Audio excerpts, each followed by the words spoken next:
നമസ്കാരം, കിഴക്കിൻ്റെ മറ്റൊരു വീഡിയോയിലേക്ക് എല്ലാവർക്കും സ്വാഗതം. നമുക്കറിയാം, ഇസ്രായേൽ കെയർ ഗിവർ സെക്ടറിലേക്ക് വരാനായിട്ട് ഒരു ലോക്കൽ ഏജൻറ്റിൻ്റെ സഹായത്തോടു കൂടിയാണ് 99% ആളുകളും വരുന്നത്. അങ്ങനെ വരുന്ന സമയത്ത് ഇവിടെ വന്നിറങ്ങുന്ന കെയർ ഗിവേഴ്സിനുള്ള അടിസ്ഥാന സൗകര്യങ്ങൾ, അല്ലെങ്കിൽ എയർപോർട്ടിൽ നിന്ന് ഷിഫ്റ്റ് ചെയ്യുന്ന ട്രാൻസ്പോർട്ടേഷൻ ആയിക്കോട്ടെ, ആദ്യമായിട്ട് എടുക്കുന്ന സിം കാർഡ് ആയിക്കോട്ടെ, ഹോസ്റ്റലുകളായിക്കോട്ടെ, ഇതെല്ലാം പ്രൊവൈഡ് ചെയ്യുന്നത് ആരാണോ ഇവിടെ കൊണ്ടിരുന്ന ഏജൻ്റ് ആയിരിക്കും. ബിക്കോസ് അവർ പേയ്മെൻറ്റ് മേടിച്ചിട്ടാണ് ഈ ജോലി ചെയ്യുന്നത്. ആരും ഫ്രീ ആയിട്ടൊന്നും ആരും ഇവിടെ ആളുകളെ ഇറക്കുന്നില്ല. അപ്പോൾ ഇതിൻ്റെ മറവിൽ കുറച്ച് നാളായിട്ട് വലിയ രീതിയിലുള്ള ചൂഷണങ്ങൾ നടന്നു വരുന്നുണ്ട് ഇസ്രായേലിൽ. എന്താ സംഭവം എന്ന് വെച്ച് കഴിഞ്ഞാൽ, പലരും കമ്പൽസറി ആയിട്ട് ഹോസ്റ്റൽ എടുക്കേണ്ട ഒരു സാഹചര്യം വരാറുണ്ട്. ഇപ്പോൾ ഞാനടക്കം ആളുകൾ ഇറക്കുന്ന ആളുകളാണ്. ഇപ്പോൾ നമ്മളൊരു കാൻഡിഡേറ്റിനെ കൊണ്ടുവരുമ്പോൾ നമുക്ക് സ്വന്തമായിട്ട് ഹോസ്റ്റലുണ്ട്. നമ്മുടെ ഹോസ്റ്റലിൽ നിന്നിട്ട് എത്ര ദിവസം, ഒന്നെങ്കിൽ അവർ പിറ്റേ ദിവസം ആയിരിക്കും പോകുന്നത്, അല്ലെങ്കിൽ 3, 4, 5 ദിവസമൊക്കെ നിന്നിട്ടായിരിക്കും പോകുന്നത്. അത്രയും ദിവസം അവർക്ക് ഹോസ്റ്റലിൽ ഫ്രീ ആയിട്ട് നിൽക്കാനുള്ളൊരു സാഹചര്യം നമ്മൾ കൊടുക്കാറുണ്ട്.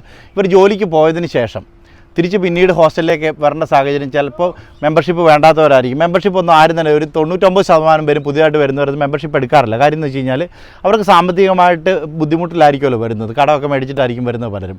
അപ്പോൾ എന്ന് വെച്ച് കഴിഞ്ഞാൽ 1 രൂപയെങ്കിൽ 1 രൂപ സേവ് ചെയ്യാനായിട്ട് ആൾക്കാർ ശ്രമിക്കത്തുള്ളൂ. ഹോസ്റ്റലിൽ മെമ്പർഷിപ്പ് ഒന്നും കൊടുത്ത് ഹോസ്റ്റലിൽ നിൽക്കാനുള്ള സാമ്പത്തിക സ്ഥിതി പലർക്കും തുടക്കത്തിൽ ഉണ്ടായിരിക്കത്തില്ല. അതുകൊണ്ട് നല്ല ശതമാനം ആളുകളും ഹോസ്റ്റൽ വേണ്ട, അല്ലെങ്കിൽ മെമ്പർഷിപ്പ് വേണ്ടെന്ന് പറയാറ്. ഞാൻ ആരെയും, അല്ലെങ്കിൽ ഞങ്ങൾ പലരും ആരെയും കമ്പൽ ചെയ്യാറില്ല. പക്ഷേ ചില ആളുകൾ മസ്റ്റായിട്ടും ഹോസ്റ്റൽ എടുത്തേ പറ്റത്തുള്ളൂ. 6 മാസത്തേക്കുള്ള മെമ്പർഷിപ്പ് തുക ഒരു അഡ്വാൻസ് ആയിട്ട് മേടിക്കുന്ന ആളുകൾ വരെ ഇസ്രായേലിൽ ഏജൻറ്റുമാരായിട്ടുണ്ട്. അതുപോട്ടെ. ഇനി അങ്ങനെ രണ്ടാമത്, ഇപ്പം ഫോർ എക്സാമ്പിൾ ഡിസംബറിലായിരിക്കും ഒരാൾ വന്ന് ഇറങ്ങിയിട്ടുള്ളത്. അയാൾ ഏപ്രിൽ വരെ ജോലി ചെയ്തതിന് ശേഷം ഏപ്രിൽ അയാൾക്ക് ജോലി നഷ്ടപ്പെടുകയാണ്. ഏപ്രിൽ ജോലി നഷ്ടപ്പെടുന്ന സമയത്ത് അയാൾക്ക് ഹോസ്റ്റലിലേക്ക് വരേണ്ട ഒരു സാഹചര്യം വരികയാണെന്ന് വിചാരിക്കുക. അങ്ങനെ ഹോസ്റ്റലിലേക്ക് വരുന്നൊരു സാഹചര്യം വരുമ്പോഴത്തേക്കിന് ഈവൺ അവർക്ക് ഒന്നെങ്കിൽ മെമ്പർഷിപ്പ് ആയിരിക്കും, അല്ലെങ്കിൽ ടെമ്പററി ആയിട്ട്, ഇപ്പോൾ നമ്മുടെ ഹോസ്റ്റലിലേക്ക് ടെമ്പററി ആയിട്ട് നിൽക്കാറുണ്ട്, ഡെയിലി പേയ്മെൻറ്റ് തന്നിട്ട് നിൽക്കുന്ന ആളുകളുണ്ട്. അങ്ങനെയാണെങ്കിൽ സാധാരണഗതിയിൽ മെമ്പർഷിപ്പ് ആണെങ്കിൽ ഏപ്രിൽ തൊട്ടുള്ള മെമ്പർഷിപ്പ് നമുക്ക് കണ്ടിന്യൂ കൊടുക്കാം. അല്ലെന്നുണ്ടെങ്കിൽ എത്ര ദിവസമാണ് അവർ നിൽക്കുന്നത് അത്രയും ദിവസത്തേക്കുള്ള പേയ്മെൻറ്റ് നമ്മൾ എത്രയാണോ ഫുഡും അക്കോമഡേഷനും കൂടെ മേടിക്കുന്ന ആ പൈസ പറഞ്ഞുകൊണ്ട് നമുക്ക് ഹോസ്റ്റലിൽ നിർത്താനായിട്ട് സാധിക്കും. പക്ഷേ പല ആളുകളും, അല്ലെങ്കിൽ ഒരുപാട് പേര് ഏജൻറ്റുമാർ ഇവിടെ ചെയ്യുന്നത് എന്താണെന്ന് വെച്ച് കഴിഞ്ഞാൽ, ഏപ്രിലാണ് അവർ ഇറങ്ങുന്നതെങ്കിൽ പോലും, അല്ലെങ്കിൽ ജോലിയിൽ നിന്ന് ഇറങ്ങി ഹോസ്റ്റലിൽ വരുന്നതെങ്കിൽ പോലും മസ്റ്റായിട്ട് നിങ്ങൾ ഡിസംബർ തൊട്ടുള്ള ഈ 4 മാസത്തെ ഹോസ്റ്റലിൻ്റെ പേയ്മെൻറ്റ്, അല്ലെങ്കിൽ ഹോസ്റ്റലിൻ്റെ റെൻറ്റ് 4 മാസം തരണമെന്ന് കമ്പൽസറി ആയിട്ട് പറയുന്നൊരു സാഹചര്യവും അവർ ഏജൻറ്റുമാരെ കൊണ്ട്, അല്ലെങ്കിൽ ഏജൻസിയെ കൊണ്ട് കമ്പൽ ചെയ്യിക്കുന്ന രീതിയിലേക്കും, നിങ്ങൾ എൻ്റെ ഹോസ്റ്റലിൽ നിന്നാൽ മാത്രമേ നിങ്ങൾക്ക് ജോലി തരത്തുള്ളൂ, അല്ലെങ്കിൽ കൃത്യമായിട്ട് ജോലിയൊന്നും പറഞ്ഞു തരാൻ പറ്റത്തില്ല എന്ന് പറയുന്നൊരു സാഹചര്യം ഇവിടെ ഉണ്ട്. ഇത് ശരിക്കും ഉള്ളൊരു കാര്യമാണ് കേട്ടോ, നമ്മളായിട്ട് ഉണ്ടാക്കി പറയുന്നതൊന്നുമല്ല. ഇത് പല ആളുകളിൽ നിന്നും വ്യക്തമായിട്ട് നമ്മൾ അറിഞ്ഞിട്ടുള്ള കാര്യമാണ്. അതുപോലെ തന്നെ ഹോസ്റ്റലിൽ വന്നതിന് ശേഷം ഹോസ്റ്റലിൽ നിന്ന് പുറത്തേക്ക് വിടാത്തൊരു സാഹചര്യം.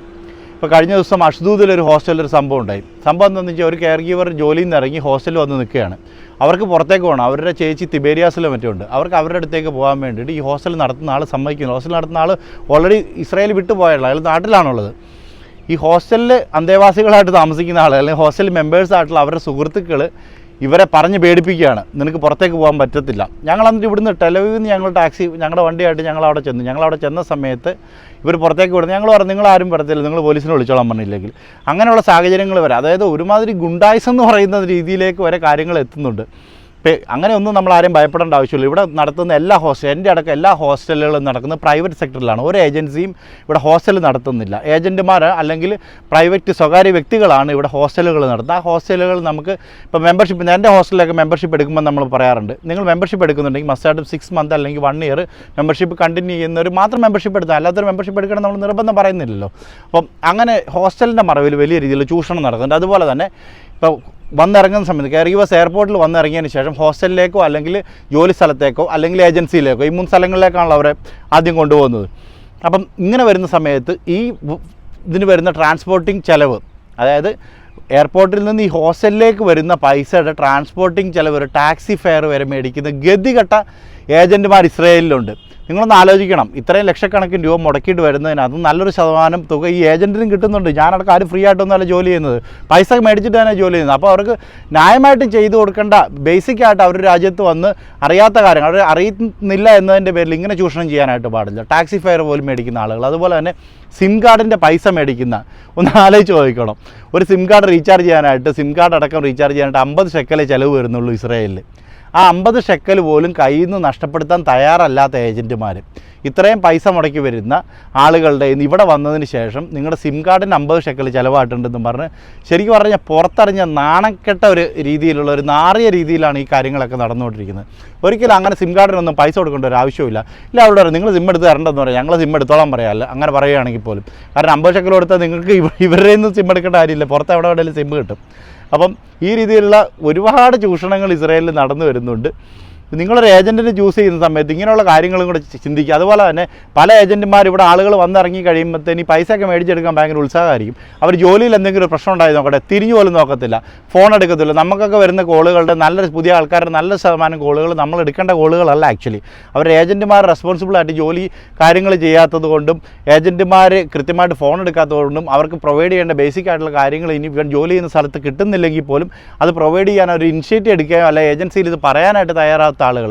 അതുപോലെ തന്നെ ചില ഈ കഴിഞ്ഞിടയ്ക്കൊക്കെ ഉണ്ടായ സംഭവങ്ങളുണ്ട്. ഞങ്ങളുടെ ഹോസ്റ്റലിൽ ഒരു ചേച്ചി വന്നതിന് ശേഷം ആ ചേച്ചിക്ക് ഏജൻസിയിൽ ഒരു ഇഷ്യൂ ഉണ്ടായി. അതായത് ജോലിയിൽ നിന്ന് ഇറങ്ങിയതിന് ശേഷം 7 ദിവസത്തിനുള്ളിൽ ഏജൻസിയിൽ റിപ്പോർട്ട് ചെയ്തിട്ടുള്ള ഒരു ചെറിയ ഇഷ്യൂ ഉണ്ടായി. അത് ക്ലിയർ ആയി ഓൾറെഡി. ആ ഇഷ്യൂ ഉണ്ടായ സമയത്ത് ഇവിടെ ഒരു പ്രമുഖനായിട്ടുള്ളൊരു ഏജൻറ്റാണ്.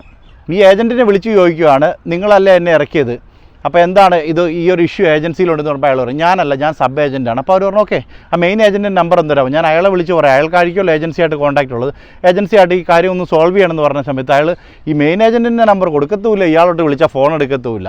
അപ്പോൾ പല ആളുകളും അഡ്വർടൈസ് ചെയ്യുന്ന സമയത്തും അല്ലെങ്കിൽ യൂട്യൂബിൽ കൂടെയൊക്കെ അഡ്വർടൈസ്മെൻറ്റ് ചെയ്യുന്ന സമയത്ത് ഇവർ വലിയ കഥകളൊക്കെ അടിച്ചു വിടും. ആക്ച്വലി ഈ പറയുന്ന ആളുകൾ പലരും ഏജൻറ്റുമാർ പോലുമല്ല. അവരെ വിളിക്കുന്ന സമയത്ത് അവർ പറയും ഞാനല്ലേ ഏജൻറ്റ്, ഞാൻ ഇത് ജസ്റ്റ് റെപ്രസെൻറ്റേറ്റ് ചെയ്യുന്ന മാത്രമേ ഉള്ളൂ, ഞാൻ ഏജൻറ്റിൻ്റെ നമ്പർ തരാമെന്ന് പറയും. ഏജൻറ്റിൻ്റെ നമ്പർ ചെയ്യുമ്പോൾ അയാൾ ഒരു സബ് ഏജൻ്റ് ആയിരിക്കും. ഓക്കെ, സബ് ഏജൻറ്റായിട്ട് ജോലി ചെയ്യുന്നതൊന്നും തെറ്റാന്ന് ഞാൻ പറയുന്നില്ല. പക്ഷേ ചെയ്യുന്ന ആളുകൾ ചെയ്യുന്ന ജോലിക്ക് കൃത്യമായിട്ടുള്ള ഉത്തരവാദിത്തങ്ങൾ കാണിക്കുക, മേടിക്കുന്ന പൈസയ്ക്ക് മിനിമം അതിനോടൊരു നീതി പുലർത്താം. നമ്മൾ പൈസ മേടിക്കുക, എന്തൊരു ജോലിയാകട്ടെ, നമ്മൾ ജോലി ചെയ്യുമ്പോൾ ശമ്പളം മേടിക്കുമ്പം ആ ജോലിയോട് നമ്മൾ നീതി പുലർത്തേണ്ട പോലെ തന്നെയാണ്. ഒരു ക്യാൻഡിഡേറ്റിന് ഇവിടെ ഇറക്കി കഴിഞ്ഞാൽ ആ ക്യാൻഡിഡേറ്റ് എത്ര നാൾ ആ ജോലിയിൽ അല്ല ആ ഏജൻസിയിൽ തുടരുന്നുണ്ടോ കുറഞ്ഞ വർഷം, അവർക്ക് ചെയ്തു കൊടുക്കേണ്ട ബേസിക് ആയിട്ടുള്ള കാര്യങ്ങളെങ്കിലും ചെയ്തു കൊടുക്കാനുള്ള മാന്യത ഇസ്രായേലിലുള്ള ഏജൻറ്റുമാർ പുലർത്തുക. അതുപോലെ തന്നെ ഇസ്രായേലിലേക്ക് പുതിയതായിട്ട് വരാൻ ആഗ്രഹിക്കുന്ന ആരെങ്കിലും സുഹൃത്തുക്കളുണ്ടെങ്കിൽ നമ്മളുമായിട്ട് ബന്ധപ്പെടാവുന്നതാണ്. Care giver visa training programme, visa processing അടക്കമുള്ള കാര്യങ്ങളെല്ലാം നമ്മുടെ ഏജൻസി വഴി നമ്മൾ ചെയ്യുന്നുണ്ട്. ഇസ്രായേൽ സംബന്ധമായ ഏതൊരു കാര്യത്തിലും ആർക്കും ഏത് സമയത്തും നമ്മളുമായിട്ട് ബന്ധപ്പെടാവുന്നതാണ്. ഈ ചാനലിലെ വീഡിയോസ് നിങ്ങൾ ആദ്യമായിട്ടാണ് കാണുന്നതെങ്കിൽ ചാനൽ ഒന്ന് സബ്സ്ക്രൈബ് ചെയ്യാനായിട്ട് ശ്രമിക്കുക. നിങ്ങളുടെ വിലയേറിയ അഭിപ്രായങ്ങൾ കമൻറ്റായിട്ട് രേഖപ്പെടുത്തുക. അതുപോലെ തന്നെ നിങ്ങളുടെ സുഹൃത്തുക്കൾക്കായിട്ട് ഷെയർ ചെയ്ത് കൊടുക്കുക. നന്ദി, നമസ്കാരം.